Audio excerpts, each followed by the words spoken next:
Aujourd'hui j'ai été conduite en enfer, les âmes y ont enduré des tourments inimaginables, j'ai réalisé que la plupart d'entre elles n'avaient pas cru que l'enfer existait. Extrait du journal de Sainte Maria Faa Kowalska, entrée 741. Tout au long de sa vie, Sainte Faa, une humble religieuse polonaise du XXe siècle, a été choisie par Jésus-Christ pour transmettre son message de la divine miséricorde au monde. C'était une femme d'une grande profondeur spirituelle, reconnue par l'Église catholique pour l'extraordinaire privilège d'être témoin de visions du Christ lui-même. Son journal révèle les profondeurs de ses rencontres mystiques, dévoilant son rôle unique de servante de la foi. Sa vie était un témoignage de dévotion inébranlable, enraciné dans la prière, l'humilité et la souffrance sacrificielle pour la rédemption des âmes. Ce qui la rendait extraordinaire était la vivacité de ses visions, l'urgence de ses appels à la miséricorde de Dieu et ses avertissements sur les conséquences désastreuses de la chute continue de l'humanité dans le péché. À l'approche de 2025, avec des signes de plus en plus troublants, nous rapprochons-nous de la réalité et la vue un jour. Si vous avez aimé cette vidéo, assurez-vous de vous abonner à la chaîne pour que vous ne manquez aucun contenu. Nous préparons pour vous des messages qui pourraient changer tout ce que nous pensons savoir. Sainte Maria Faa Kowalska du Saint-Sacrement, née Elena Kowalska, est entrée dans le monde le 25 août 1905 à Glogar, un petit village du nord-ouest de l'Eau en Pologne. Elle était la troisième de 10 enfants élevés dans une famille humble mais profondément religieuse malgré leur pauvreté. Les Kowalska ont inculqué à leurs enfants une foi profonde dans la providence de Dieu dès leur plus jeune âge. La jeune Elena s'est distinguée par sa dévotion, son amour pour la prière, son obéissance inébranlable et son immense compassion pour la souffrance humaine. Même enfant, elle a ressenti l'agitation d'un appel divin vers une vie de sainteté et de service.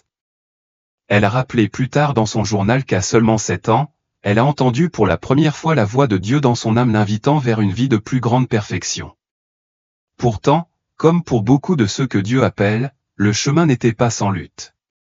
Elena n'a reçu aucune orientation formelle sur la façon de répondre à cet appel intérieur, et bien que son cœur aspirait au couvent, elle a hésité après avoir terminé seulement 3 ans de l'école. Plutôt que de suivre immédiatement sa vocation, elle est devenue femme de ménage à 16 ans pour subvenir aux besoins de sa famille. Elle a déménagé d'Alexandro-Valo, travaillant sans relâche comme servante tout en ayant le désir de consacrer sa vie à Dieu. De plus en plus fort en elle, une vision qui a tout changé. Un soir, alors qu'elle assistait à un bal avec sa sœur, Elena a eu une vision qui allait changer à jamais le cours de sa vie. Alors qu'une musique joyeuse jouait et que les gens riait autour d'elle, elle a ressenti un tourment inexplicable dans son âme, puis soudain tout a changé sous ses yeux. Jésus est apparu, son corps ravagé par la douleur, ses vêtements dépouillés, ses blessures rugissantes et saignantes. La regardant avec tristesse, il a parlé: combien de temps vais-je souffrir? Combien de temps vas-tu continuer à me tromper? À cet instant, la musique s'est estompée, la foule animée autour d'elle a disparu, il n'y avait plus rien que Jésus et elle-même. Son cœur battait de peur, amour et conviction, incapable de supporter l'intensité du moment.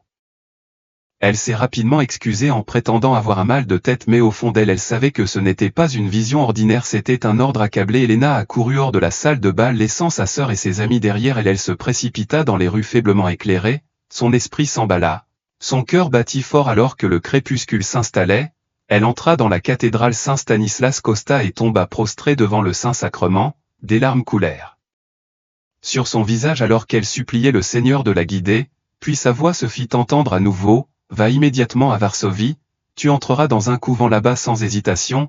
Elle se leva, essuya ses larmes et savait ce qu'elle devait faire cette nuit-là même. Elle se confia à sa sœur qui lui ordonna de dire au revoir à leurs parents en son nom. Vêtue d'une seule robe, ne portant aucun effet personnel, elle partit en voyage seule et incertaine, mais remplie de lutte, de foi, de rejet et de la divine providence. Arrivée à Varsovie, Elena entra dans la première église. Elle trouva l'église Saint-Jacques et assista à la messe. Elle se lança alors dans ce qui serait une douloureuse épreuve de persévérance. Allant de couvent en couvent, elle fit face au rejet à chaque porte. Certains la renvoyèrent à cause de son manque d'éducation, d'autres la repoussèrent parce qu'elle était trop pauvre, mais elle refusa d'abandonner. Si Dieu l'avait appelée, il ouvrirait une voie. Finalement, elle arriva à la congrégation des Sœurs de Notre-Dame de la Miséricorde. La mère supérieure la regarda avec scepticisme et lui dit qu'elle ne pourrait rester que si elle pouvait payer son propre habit religieux. Déterminée, Elena travailla sans relâche comme femme de ménage, économisant chaque pièce qu'elle pouvait. Chaque fois qu'elle en avait assez, elle fit des dépôts au couvent, se rapprochant de son rêve. Puis le 30 avril 1926, À l'âge de 20, elle reçut enfin l'habit et prit le nom religieux de Sœur Maria Fa du Saint-Sacrement. Son voyage ne faisait que commencer, mais le monde était sur le point d'assister à l'une des missions divines les plus profondes de l'histoire. Sainte Maria Fatina Kowalska du Saint-Sacrement prononça ses premiers vœux religieux en 1928, marquant le début de sa mission sacrée. Dans son journal, elle décrivit ce moment comme son entrée dans la vie de glace du paradis, où chaque prière dans son cœur débordait d'actions de grâce. Affectée dans divers couvents, elle passa de longues périodes à Kovpak et Vilus, travaillant humblement comme cuisinière, jardinière et portière. Bien que ses tâches soient simples, sa vie était tout sauf ordinaire. Son jeûne rigoureux et sa dévotion intense avaient déjà commencé à faire des ravages sur son corps fragile. Elle tomba bientôt malade et fut envoyée en convalescence, mais même la maladie ne pouvait pas entraver le plan divin qui se déroulait le soir du 22 février 1931. Alors qu'elle priait seule dans sa cellule, elle eut une vision qui allait changer le cours de l'histoire. Jésus lui apparut vêtu d'un vêtement blanc, une main levée en signe de bénédiction, tandis que l'autre touchait sa poitrine. De sa poitrine émergèrent deux rayons radieux, l'un rouge, l'autre pâle. Submergée à la fois par la peur et la joie, elle regarda en silence, incapable de comprendre l'ampleur de ce dont elle était témoin. Puis Jésus parla, en lui ordonnant de peindre une image selon le modèle qu'elle avait vu, avec l'inscription: Jésus, j'ai confiance en toi. Bien qu'elle n'ait aucune compétence artistique, elle tenta d'esquisser la vision sur une toile, mais réalisa bientôt qu'elle ne pouvait pas capturer la beauté divine devant elle. Elle se tourna vers Jésus pour obtenir des conseils et il lui assura qu'une aide visible lui serait envoyée peu de temps après le transfert de FA à Vilnius, où elle rencontra le père Mika, le confesseur nouvellement nommé pour les religieuses. Elle lui confia sa vision extraordinaire et la mission qui lui avait été confiée. Au début, il était sceptique et insista pour qu'elle soit évaluée par un psychiatre si ses visions venaient vraiment de Dieu. Elle passerait les tests sans problème. Elle déclara complètement saine d'esprit. Ses révélations ne pouvaient plus être rejetées. Père, alors elle chercha un artiste, Eugeniusz Kazimierowski, pour donner vie à la vision avec les conseils de FA.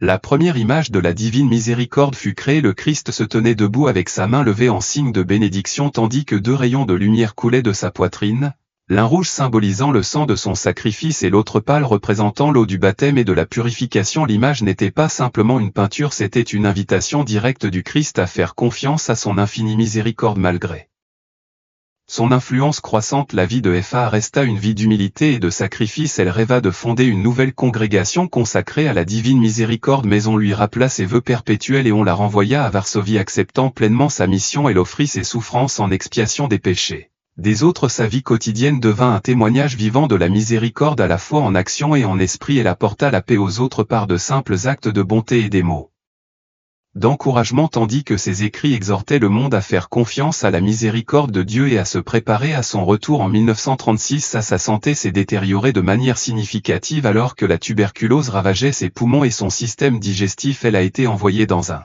sanatorium à Pnikrov où elle a passé la plupart de ses jours, restant en prière. Sa dévotion à Marie Immaculée, l'Eucharistie et le sacrement de la réconciliation lui ont donné la force d'endurer des souffrance inimaginable. Elle a offert chaque instant en sacrifice pour le salut des âmes, en particulier pour les grands pécheurs et les mourants. En 1937, les premiers saints portant l'image de la divine miséricorde ont été distribués et la dévotion a commencé à se répandre rapidement. La même année, la FA a enregistré les instructions pour la Naéna de la divine miséricorde, affirmant qu'il s'agissait d'un message donné directement par Jésus. Malgré sa fragilité, elle est restée engagée dans sa mission en s'assurant que le monde recevrait le message de la miséricorde avant la fin de son temps sur terre. Pendant les dernières années de sa vie, son corps défaillait mais son âme était entièrement unie à Dieu. Elle avait accompli sa mission en apportant la miséricorde du Christ à un monde dans le besoin désespéré. Le 5 octobre 1938, à l'âge de 33 ans, elle est décédée au même âge que le Christ lors de sa crucifixion, mais son histoire ne s'est pas terminée avec sa mort. Les révélations qu'elle a enregistrées, l'image de la divine miséricorde, le chapelet et la neuvaine allaient inspirer des millions de personnes. Des décennies plus tard, le 30 avril 2000, le pape Jean-Paul II l'a canonisée en établissant le dimanche de la divine miséricorde comme une fête pour toute l'Église. La dévotion qu'elle a tant souffert de partager s'est répandue dans le monde entier, même maintenant alors que les années passent et que de nouvelles épreuves surgissent. Son message reste aussi urgent que jamais. Le monde a reçu son appel à la miséricorde. La seule question qui reste est de savoir si l'humanité écoutera. Sainte Efesa Kowalska est décédée à Krovlagnici le 5 octobre 1000. 938 à l'âge de 33 ans après avoir passé 13 de ses années dans la vie monastique, elle a quitté ce monde dans l'odeur de la sainteté, son âme pleinement unie à Dieu, mais sa mission ne s'est pas terminée avec sa mort. Le message de la divine miséricorde qu'elle a reçu et partagé avec tant de ferveur a commencé à se propager comme une traînée de poudre atteignant tous les coins du monde. Son journal La divine miséricorde dans mon âme est devenu le manuel spirituel de la dévotion. La miséricorde divine a inspiré d'innombrables âmes à placer leur confiance dans l'amour insondable du Christ. En 1951, un peu plus d'une décennie après son décès, plus de 150 centres religieux dédiés à la miséricorde divine avaient déjà été établis à travers la Pologne, mais au-delà de ces révélations et de ces rencontres mystiques, Fala a également été témoin de miracles eucharistiques extraordinaires, dont l'un reste parmi les plus mystérieux et les plus inspirants de l'histoire de l'Église. Dans un passage de son journal écrit à la fin des années 1920, elle décrit un moment profond et profondément personnel avec Jésus qui a défié la compréhension humaine. Alors qu'elle priait dans la chapelle du couvent, elle a soudainement entendu sa voix. « Je vais quitter cette maison parce qu'il y a des choses ici qui me déplaisent. » Avant qu'elle ne puisse pleinement traiter ces paroles, quelque chose d'incroyable s'est produit. L'Eucharistie a quitté le tabernacle d'elle-même et a miraculeusement volé dans ses mains. L'hostie sacrée, le corps, le sang, l'âme et la divinité du Christ lui-même ont commencé à se déplacer dans la pièce comme si elle était vivante. On pourrait s'attendre à de la peur ou à une hésitation dans un moment aussi bouleversant, mais Sainte Epha n'a pas répondu avec le doute, mais avec la foi et l'amour. Avec joie je l'ai remis dans le tabernacle, mais ensuite cela s'est produit encore et encore la troisième fois alors qu'elle tenait respectueusement l'Eucharistie. Quelque chose d'encore plus étonnant s'est produit, l'hostie s'est transformée sous ses yeux et à sa place se tenait le Christ vivant. Il l'a regardé et a dit avec une finalité divine: je ne resterai plus ici. La plupart auraient été ébranlés, une âme moindre aurait pu céder permettant au Seigneur de partir comme il le souhaitait, mais Sainte Epha n'était pas comme la plupart. Un feu sacré s'est levé en elle. Et elle a parlé avec la confiance d'une âme complètement abandonnée à la volonté de Dieu: je ne te laisserai pas quitter cette maison, Jésus. À ce moment-là le Christ a disparu, mais l'hostie est restée dans ses mains. Une fois de plus, elle l'a soigneusement remise dans le calice et l'a enfermée dans le tabernacle. Cette fois Jésus a cédé, il est resté, mais Epha ne s'est pas arrêtée là. Elle savait que les paroles du Seigneur avaient du poids. Il y avait des choses dans le couvent qui lui déplaisaient et donc de sa manière calme mais inébranlable, elle l'a pris sur elle. Elle s'est offerte pour expier tout ce qui avait blessé le cœur du Christ en offrant des prières et des sacrifices en réparation. Elle n'a jamais enregistré exactement quelles étaient ses offenses. Elle n'a laissé derrière elle que ce récit a coupé le souffle. L'une des rencontres les plus intimes, mystérieuses et puissantes avec le Seigneur eucharistique jamais documentée. L'Église a confirmé plus tard la sainteté extraordinaire de cette simple religieuse polonaise. Le 18 avril 1993, elle a été béatifiée par le pape Saint Jean-Paul II et le 30 avril 2000, elle a été canonisée comme première sainte du nouveau millénaire. Sa fête est célébrée chaque année le 5 octobre et elle est maintenant connue comme la sainte patronne de la divine miséricorde. Sa vie a été brève mais sa mission était éternelle. Même maintenant, elle continue d'appeler les âmes à faire confiance à la miséricorde de Dieu, à rechercher son amour et à préparer leur cœur à sa venue. Jésus lui a révélé que le péché se multipliait à un rythme alarmant, entraînant l'humanité vers de graves conséquences malgré sa vie cachée et humble. Epha a ressenti une responsabilité écrasante de partager ce message. L'un de ses avertissements les plus urgents était l'indifférence de l'humanité envers la miséricorde de Dieu.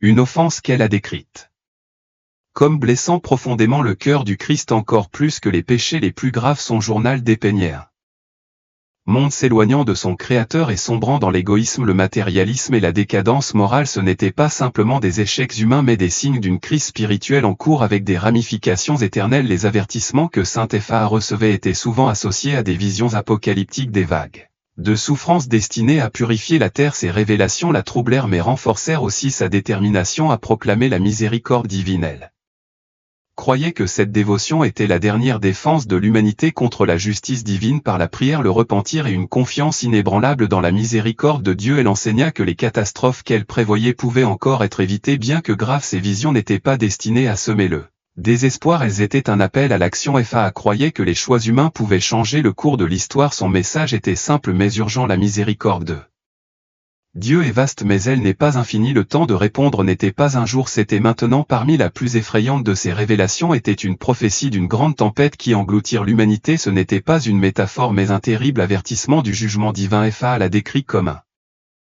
temps d'immense souffrance et de purification, une épreuve qui ébranlerait même les croyants les plus inébranlables. Dans ces visions, la terre trembla, les cieux s'assombrirent et les nations s'effondrèrent dans le chaos. Ce n'étaient pas des symboles abstraits mais des vérités divines. Jésus lui révéla que cette tempête était la conséquence inévitable du refus de l'humanité de se repentir et d'embrasser sa miséricorde. Ce n'était pas la vengeance mais la justice, un dernier appel pour réveiller un monde au bord du gouffre. Cette tempête, comme elle l'avait prévu, ne se limiterait pas aux guerres, aux catastrophes naturelles ou à l'effondrement économique. Elle se manifesterait également comme une crise spirituelle profonde, un conflit croissant entre le bien et le mal à mesure que l'humanité s'éloignerait de Dieu. Fa a souligné que la tempête pouvait être évitée mais seulement par une véritable conversion. Elle a exhorté la prière, la confession et la dévotion à la miséricorde divine comme le seul moyen d'éviter le châtiment à venir. Pourtant, même dans la tempête, il y avait de l'espoir. Elle a parlé d'un temps de renouveau pour ceux qui restaient fidèles, une aube qui suivrait l'obscurité, mais le choix appartenait à l'humanité. Le salut exigeait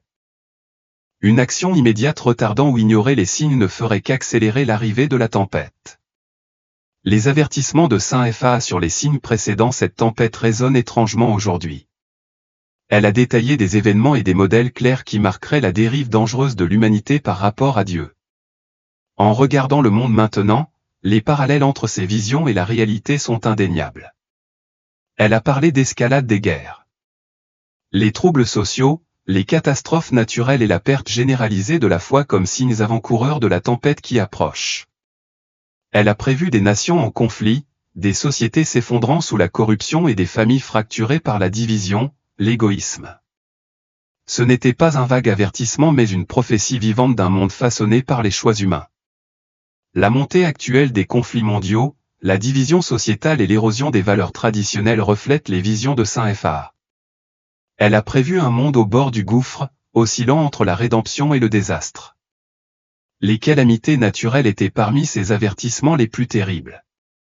Elle a décrit les tempêtes, les tremblements de terre et les catastrophes s'intensifiant comme des causes de repentance. La crise climatique et les bouleversements environnementaux d'aujourd'hui s'aggravent de manière étrange. Ces descriptions, tout en étant dévastatrices, rappellent la fragilité de l'humanité et le besoin urgent de retourner à Dieu. La vision de l'apathie spirituelle de Saint Fa était encore plus alarmante. Elle a averti que les gens deviendraient indifférents à la foi, privilégiant le gain matériel par rapport à leur lien avec Dieu. Ce vide croissant, a-t-elle dit, laisserait l'humanité vulnérable et non préparée aux épreuves à venir. La baisse de la fréquentation des églises et l'hostilité envers la religion dans de nombreuses régions suggèrent que sa prophétie se déroule sous nos yeux, mais ces avertissements n'étaient jamais destinés à inciter au désespoir, ils étaient des appels urgents au changement, des invitations divines à modifier le cours de l'humanité avant qu'il ne soit trop tard. Ces révélations ont également prédit un effondrement moral. Fa a décrit un monde qui abandonnerait les lois de Dieu, consumé par des désirs égoïstes et des plaisirs éphémères. Aujourd'hui, sa vision semble étrangement précise. Alors que la société normalise des comportements autrefois considérés comme honteux, des vertus comme l'humilité, l'intégrité et la compassion deviennent de plus en plus rares tandis que la tromperie et la cupidité se propagent sans contrôle. Elle a mis en garde contre une culture qui glorifierait le péché, déformant la moralité et engourdissant les gens face à la vérité. Plus le monde embrasserait ces déviations, plus il deviendrait difficile de discerner le bien du mal. Un élément clé de cet effondrement serait, selon elle, l'effondrement des valeurs familiales. Fa prévoyait des familles déchirées par l'égoïsme, la déconnexion spirituelle et le rejet de leur rôle sacré. Sa prophétie semble étonnamment pertinente. La hausse des taux de divorce, la négligence des devoirs parentaux et l'isolement croissant au sein des ménages signalent la désintégration de l'unité familiale. Une autre tendance troublante qu'elle a prédite était la poursuite incessante du plaisir. Elle a vu un monde obsédé par la richesse, le divertissement et l'indulgence privilégiant le confort sur la foi. Cette soif de satisfaction mondaine, elle a averti que cela aveuglerait les gens sur leurs besoins spirituels les poussant plus loin d'eux. Dieu. Le journal de FA a souligné que la décadence morale n'est pas inévitable, c'est un choix. Elle croyait qu'en embrassant les enseignements de Dieu, les individus et les communautés pourraient restaurer les vertus qui soutiennent un monde juste et compatissant, mais sans véritable conversion, le désastre suivrait. Ces avertissements de bouleversements environnementaux et les catastrophes naturelles sont plus difficiles à rejeter aujourd'hui. Elle a vu des visions d'un monde où la nature elle-même se rebellait contre le péché humain. Ces événements n'étaient pas de simples punitions mais des appels au réveil divin, réponse au mépris de l'humanité pour la création de Dieu. Elle a imaginé des tempêtes violentes, des inondations déchaînées et des sécheresses implacables apportant la faim et le désespoir, des tremblements de terre et des catastrophes naturelles. Elle a averti qu'il deviendrait plus grave aujourd'hui. De tels événements se déroulent à un rythme alarmant. Reflétant ses prédictions, les scientifiques peuvent attribuer ces catastrophes au changement climatique, mais la FA les a vues comme des symptômes d'un désordre spirituel plus profond. Elle a reconnu le lien entre les royaumes physiques et spirituels. Quand l'un est corrompu, l'autre souffre inévitablement. Ces dernières années, des ouragans dévastateurs battant des records, les feux de forêt et la fonte des calottes glaciaires dominent les gros titres. Ces catastrophes n'apportent pas seulement la destruction mais un profond malaise, comme si la Terre elle-même criait pour le renouveau. Les visions de FA suggèrent qu'il ne s'agit pas seulement d'avertissements de la nature, mais de Dieu exhortant l'humanité à changer avant qu'il ne soit trop tard. Au milieu de la tourmente, le message de FA était un message d'espoir. Elle croyait que la prière, la repentance et la révérence pour la création de Dieu pouvaient guérir les blessures infligées au monde. Ces paroles nous rappellent que la terre n'est pas simplement une ressource mais une confiance sacrée. La façon dont nous la traitons reflète la sincérité de notre foi et de notre gratitude. Pourtant, l'une de ces révélations les plus troublantes fut la montée de l'apathie spirituelle. FA prévoyait une époque où l'humanité deviendrait froide, à la fois donnant la priorité à la richesse et au plaisir sur la vérité spirituelle. Cet éloignement généralisé de Dieu plongerait le monde dans de profondes ténèbres. Ces visions dépeignaient une société où la prière perdrait son importance, où beaucoup remettraient en question ou nieraient carrément l'existence de Dieu. Ce n'était pas une négligence passive de la foi mais une rébellion active contre elle. Elle croyait que ce vide se propagerait comme une maladie, remplaçant les vérités éternelles par des plaisirs éphémères. L'érosion de la pratique religieuse et de l'orientation morale était à son avis non seulement un déclin sociétal mais un affront direct à la miséricorde de Dieu. Aujourd'hui, sa prophétie semble d'une pertinence flagrante. La fréquentation des églises a chuté dans de nombreux endroits tandis que l'idéologie laïque façonne la pensée publique. La poursuite de la renommée, la fortune et l'ambition personnelle ont éclipsé la recherche d'un but spirituel. Les écrits de FA suggèrent que ce changement n'est pas simplement un échec individuel mais une crise collective sapant le fondement de société et invitant à une plus grande souffrance. Elle a averti que l'apathie spirituelle priverait l'humanité de sa capacité à distinguer le bien du mal. Sans la foi en tant que lumière directrice, les gens deviendraient de plus en plus vulnérables à la tromperie et au péché. Cette perte de conscience spirituelle, a-t-elle dit, approfondirait la division, alimenterait les conflits et accélérerait la décadence morale. Pourtant, malgré cette sombre perspective, la dévotion de FA à la miséricorde divine portait une promesse. Aucune âme n'est au-delà de la rédemption. Elle croyait que par la foi, la repentance et la confiance dans la miséricorde de Dieu, même les péchés les plus graves pouvaient être pardonnés. Le monde tombait dans les ténèbres mais la lumière de la miséricorde divine restait en attente de ceux qui la chercheraient. Frères et sœurs, entendez l'appel. Le Seigneur dans son infinie miséricorde vous tend la main en ce moment même. Son amour est sans limite, sa patience inébranlable, ses bras grands ouverts pour recevoir chaque âme qui se tourne vers lui. Aucun péché n'est trop grand, aucun cœur n'est trop perdu. Si seulement tu dis les mots Jésus, j'ai confiance en toi. À travers l'humble mais extraordinaire Saint FA, le Seigneur a révélé son message urgent pour l'humanité. Elle a vu les profondeurs de sa miséricorde mais aussi la tristesse dans ses yeux, la tristesse d'un monde qui s'est détourné. Elle a reçu des visions, ne pas la garder pour elle-même mais nous la livrer. Ceci n'est pas seulement une histoire du passé, c'est un appel pour aujourd'hui. Le temps de l'hésitation est révolu, le temps de la prière est maintenant. Ouvrez vos cœurs, cherchez sa miséricorde, revenez à son amour avant qu'il ne soit trop tard. N'ignorez pas les signes, ne vous détournez pas. Jésus appelle, rejoignez-nous dans la prière, laissez sa parole remuer votre âme et partagez ce message. Suivez la chaîne, diffusez la vérité et préparez votre cœur. Le monde change mais sa miséricorde dure pour toujours. Répondrez-vous à son appel?